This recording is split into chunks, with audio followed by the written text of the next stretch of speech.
Students இப்போ பார்க்க போகிறது 7வது கொஸ்டின். இங்கே பாருங்கள்.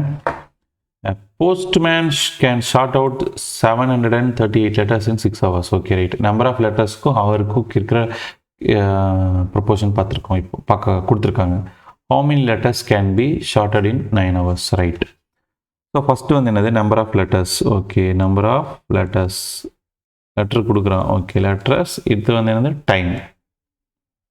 அது வந்து என்னது ஹவர்ஸில் இருக்குது. எவ்வளோ இதில் இருக்குது ஹவர்ஸ். ரைட். இது ஒய். இது வந்து என்னது எக்ஸு. சரி 738 லெட்டர்ஸ் இது வந்து 6 ஹவர்ஸில் கொடுக்குறான். அப்போது எவ்வளோ லெட்டர் வந்து 9 மணி நேரத்தில் கொடுத்துருப்பான்னு கேட்குறாங்க. ரைட். இது x1 இது y1 இது என்னது x2 y2 பாயிண்ட்டாக கன்வெர்ட் பண்ணிக்கிறோம்.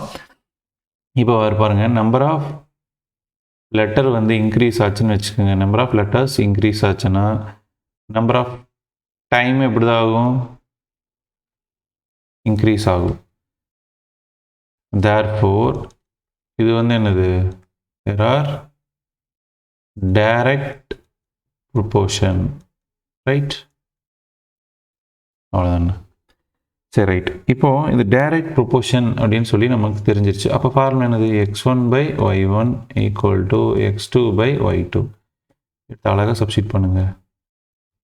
6 x2/9. ரைட். இப்போது இங்கே பாருங்கள். இதையே நம்ம சிம்பிளிஃபை பண்ணலாம்.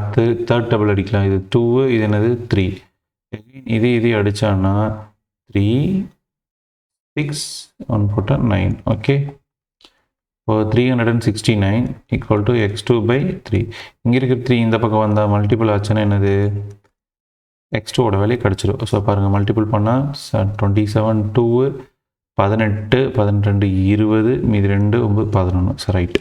அப்போ x2ஓட வேல்யூ என்னது 1107. ரைட். இதுதான் அதோட வேல்யூ. அப்போது இன் 9 ஹவர்ஸில் என்ன பண்ணுவான்?